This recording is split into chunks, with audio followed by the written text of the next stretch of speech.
The banksters are controlling the financial system. They do this through many means, many of which I have covered here over the past videos, covered it in my book, and will continue to cover it. And that is by using high frequency trading, by having their politicians in positions of power in the government, and they're able to use the regulations in order to serve their interests. Of course, when they make a law that does not serve the interests of the people, I'm going to show you how this system is fraudulent. Let's take a look at this.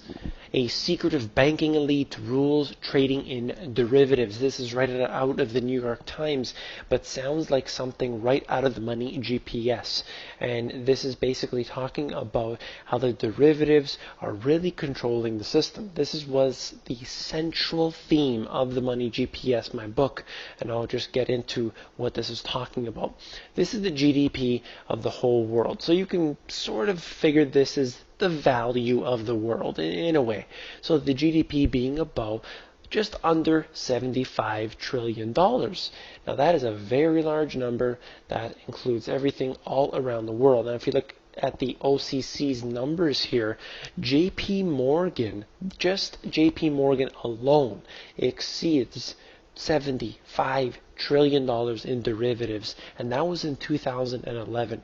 So you have JP Morgan, one single company, controlling more wealth than the entire world's GDP.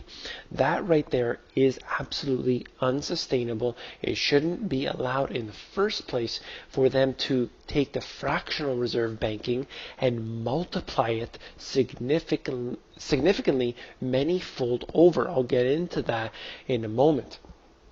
So that's just one company, and you can go down the list and see all the different companies and how they added up. And this is basically the top 25 of the banks.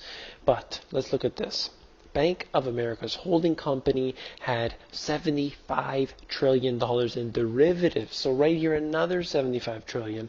And what they want to do, and I believe that they will do this all around the world, is that they're going to take these derivatives, which are obviously too dangerous, and they're going to put them onto the back of the taxpayers. And they'll do this by doing a similar strategy. What they're suggesting here is that they change who really owns that on the back end with all their regulations, and they will be able to basically make them covered under the FDIC or similar other insurance. So that's what they're planning on doing. Of course, it would be impossible to ever pay back.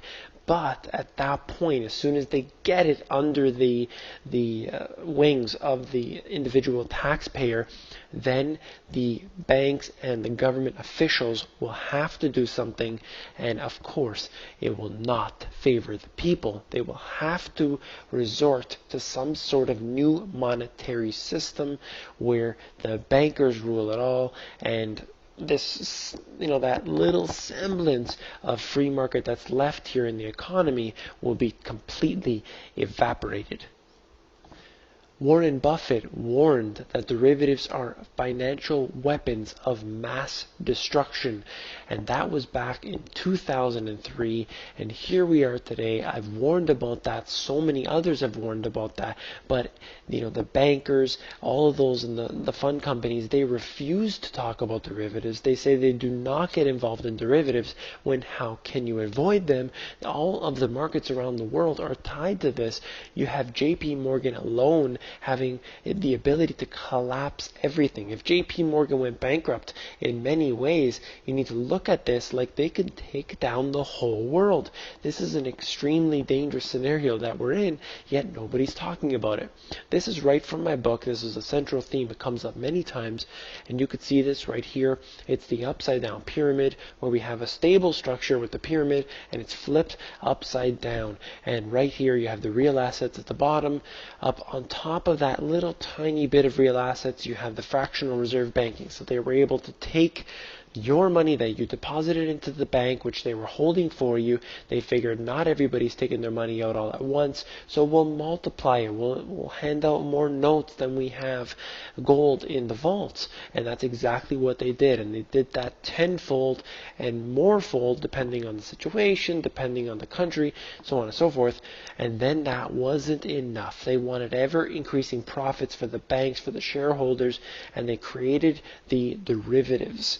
One book that, I get into the not so much of the details historically on derivatives, but one book that you want to get onto if you want to know is Infectious Greed, and there will be a link down below for that. But if you want to take a look at this is the upside down pyramid.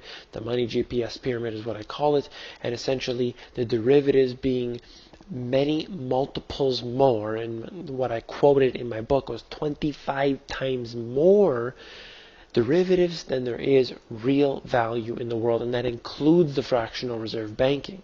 So this is obviously a scheme that cannot continue. It has to go under. It's going to sink. If you have your money in the system, you're going to sink with this ship.